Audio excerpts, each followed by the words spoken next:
Well, hello everybody. Welcome back to my channel, the Bison Workshop. I'm Bob, and I wanted to kind of do a double review here. I want to do a small,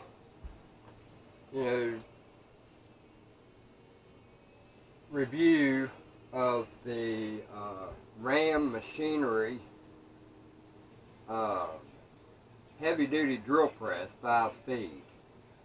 I just picked this up on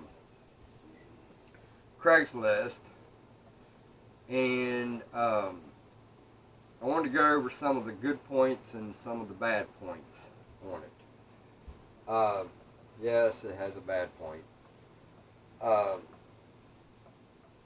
Now, for the right circumstances, they're not necessarily bad to the public. They're just bad for me because it's out of my ordinary. So this year I'll go over some of the stuff that's on it. I think I've already done this one other time in one other video, but I'm going to repeat it. If I can see it, I'm getting blind. It's a model 013. The chuck is a 5/8 inch, which is a pretty hefty chuck. It's actually the biggest chuck I've ever had. And it's well, it's not a Jacobs. It's a Jeachin. I'm not real sure what that is, but it goes from 1/16 to 5/8. The spindle is a JT3. And I just answered my own question I asked Steve today. I guess you could disregard my question, Steve. Anyway, it's a 3/4 horsepower, which is probably I think it is the biggest motor I have in here, except for when I get my lathe. When I get my lathe, it's got a 1 horsepower, I believe.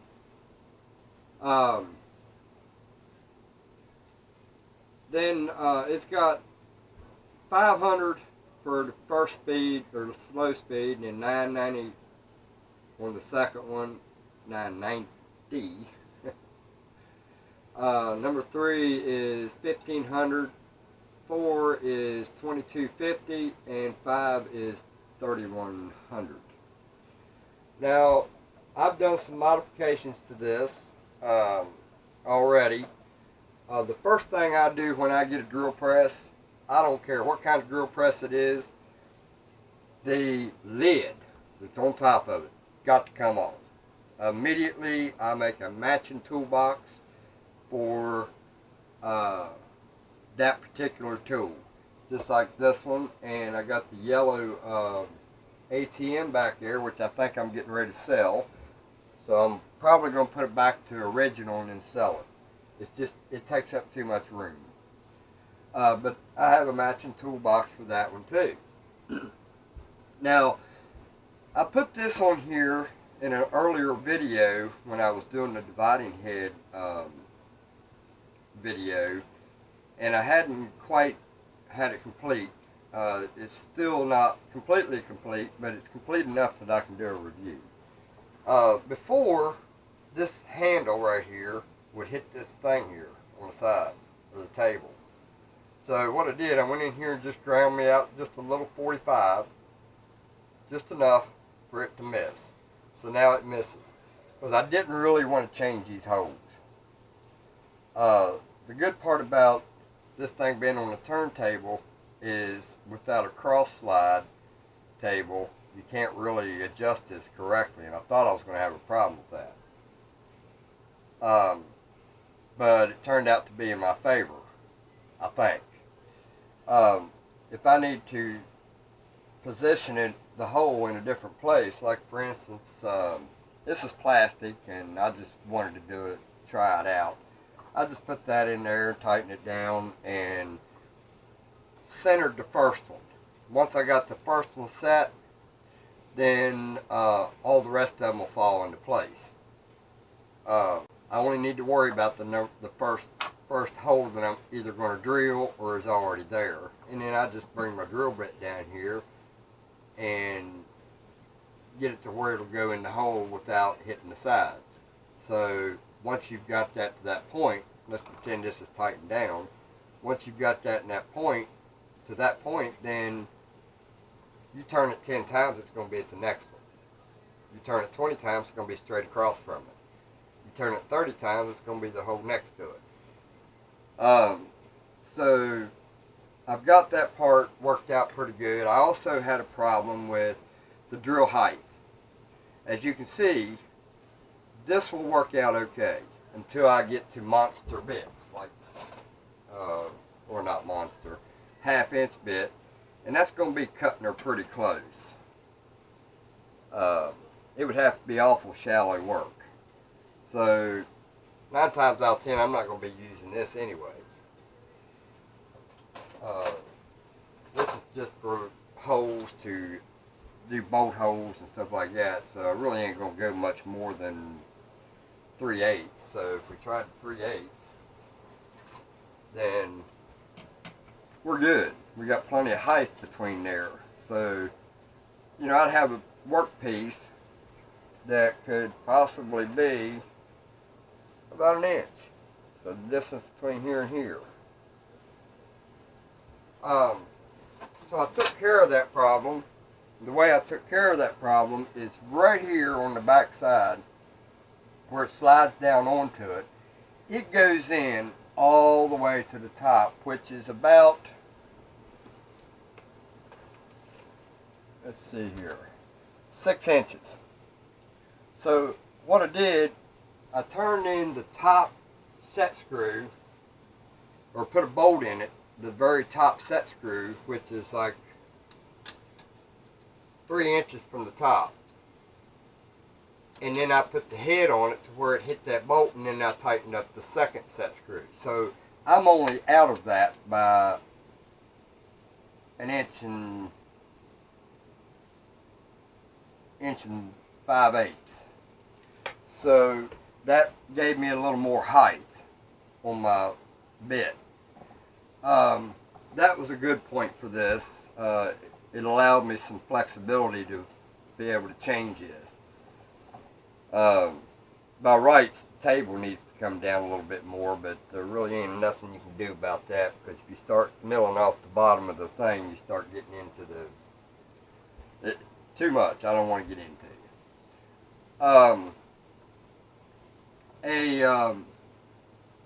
Another problem that I've seen is most of your drill presses have your switch right here on the front.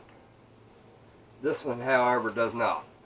This one's got the switch over here right beside the light switch. For some reason, I can't seem to get used to that, and I always hit the motor when I don't want to hit, when I'm trying to hit the light, because I can't never remember the two, and it's kind of aggravating for me. I've done that several times, and I'm waiting for it to bite me in the ass. Don't want that. So, it runs pretty good. Oh, and one other thing. I've been trying to get this chuck off, and I'm pretty sure it's one of them Morse tapers on there, but I can't get that thing out for nothing, and I'm afraid I'm going to hurt it. I tried to use a ball joint puller, but that's not working too good for me because it's too wide in between here, and when I try to take and tap this in, and I was trying to do it lightly, I don't want to hit on it too hard. What was happening was it was bringing the bearing out of the press plate there. So it was basically pulling the whole spindle and all. For some reason, I can't get this chuck to come loose from the spindle. Unless there's a trick to it that I'm not seeing. I mean, I've always been able to just take a rubber mallet and just tap that right there like that, and it'd fall right off. But I can't get this one off. I don't know. seized on there, or if maybe I'm missing something and there's another way of taking it off. Now, I have seen chucks that had screws up inside of them, but with this, I highly doubt that's the case. Most time you ever see that is on your drills and stuff like hand drills, stuff like that. But I'm almost certain there is no bolt up inside there. Usually there's a Phillips screw. And I gotta find the flashlight.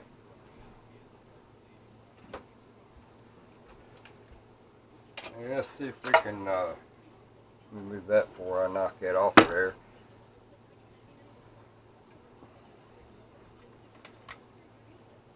No, it's a tapered spindle. But I don't. If anybody has any ideas of how I can get this off of here, it's a nice chuck, and the reason I want this off is because I want to be able to use it on my lathe when I get it.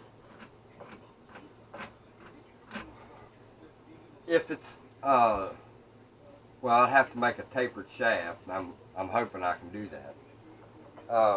I could go with that one over there, but I think that's a smaller taper, so I guess it wouldn't matter. Yeah, it's a smaller taper. See how easy that one came off? This one won't do that. This is not a very big chuck. I'd rather have this one on the lathe until I can afford to get one. Them chucks, a nice Jacobs chuck, they're not cheap. So unless somebody's got one out there that'd be willing to trade, I'm sure I can come up with something that somebody can use that I'm not going to. And no, it's not my dividing head. I will never get rid of this dividing head, because if I was going to get rid of it, it would have went with the lathe, because that's what I built it for. The reason I'm not ever getting rid of this thing is because this piece right here, this was made by a very good man. The old man, Chris, the old man's shop, he made that for me, and that's an adapter so I can put my chuck on there. And that thing turned out really nice. What I did, this thing used to be wider. I wanted to get myself some room. It wasn't much, it was only 3/8. I got most of my room for my travel by lifting this up, or the head. So what I did, I cut that off on the bandsaw, took this over to the lathe, and then refaced it. And when I refaced it, I went and restamped his number on it, which is, and I got to looking at this, I think he meant to do 7/5, or no, it says CB7. It looks like a upside down 1 and a 5, so I'm not sure what he meant by that. Maybe he missed, maybe he didn't get the number 1 up or right. But anyway, I stamped that back on the bottom of it with a bigger 1/8 inch letters, or it might have been bigger. And these here eventually I'm going to make different. I also have one modification I'd like to do to this, and that is this thing right here. This thing is a pain in the butt to loosen up. And the reason is because it's back underneath there, underneath all that stuff, and it's up against the thingamabob.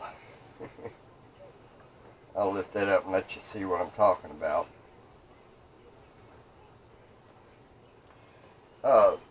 It's too close to all this right here, so eventually, once I get my lathe up and running, I'd like to make a new a new one of these pins or set screws, but make this shaft longer so that when I tighten it, it'll be right there. That way it's easy to access, because all it does is squeezes that U-shaped clamp on the table, and being out here, I don't see it affecting anything bad, so it would be okay to put that out there far. So I want to extend that by about 5 inches. Who knows, it may work, it may not, but I'm going to give her a shot. So that'll be another video.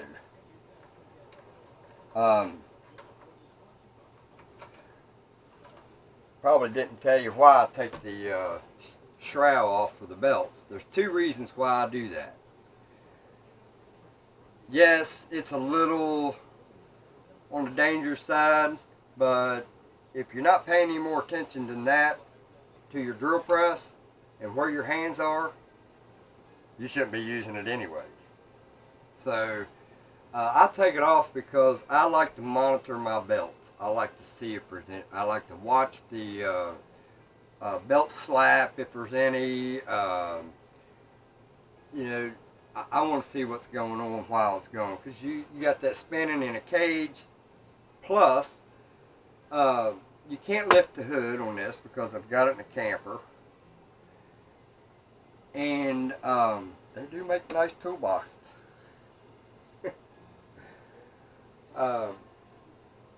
Yeah, I just like to know what's going on with my belts. Anyway, let me show you the toolbox real quick, and forgive my mess. I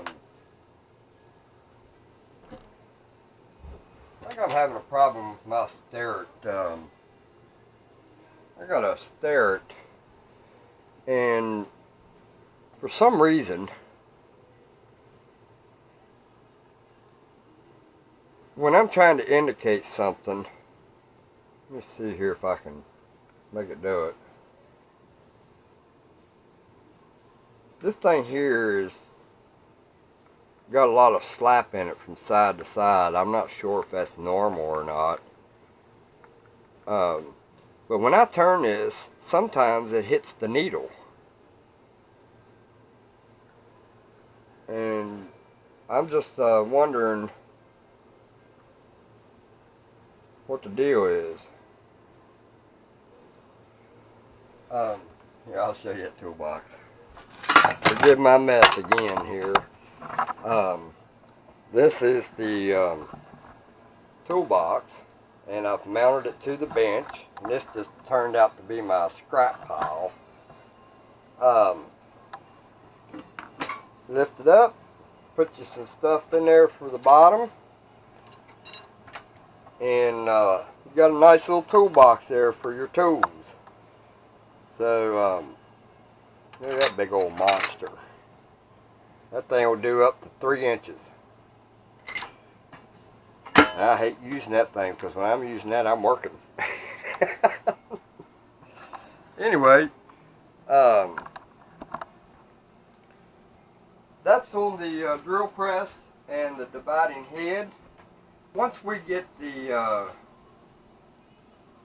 lathe back in, the new lathe, I get it all cleaned up and get back together, and I'm hoping I'm going to do it fast. The faster I get it done, the less wear and tear I have on my body. Got a lot of cleaning to do on that thing, and a lot of taking apart, and I'm hoping to God that the guy on the truck will actually help me. I know they tell you at Grizzly that the truck driver is not responsible for helping you, but I was watching a video where somebody else had bought a similar lathe. It was a little bigger, and he even showed the day it was delivered in the truck, and showed the guy on the truck put it on a hand truck, or one of them uh, jacks and with wheels, and rolled it right to his garage door. So I'm hoping I get lucky enough and don't get a guy that's just meaner than a cat's ass and hates his job. We get a lot of UPS that just hate their job. USPS, they hate their jobs. And it shows. We got one here, mailman, he's just ridiculous. So if he won't do that, I'm going to have to unload this thing by myself, 432 pounds.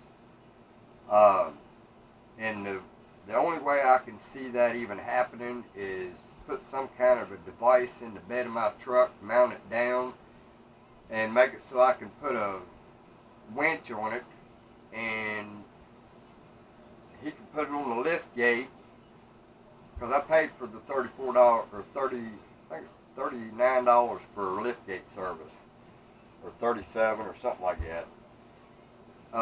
If he can put it on the lift gate, I can back my truck up. He can bring the lift gate down to where it's level to my truck, just maybe a little higher than my truck bed.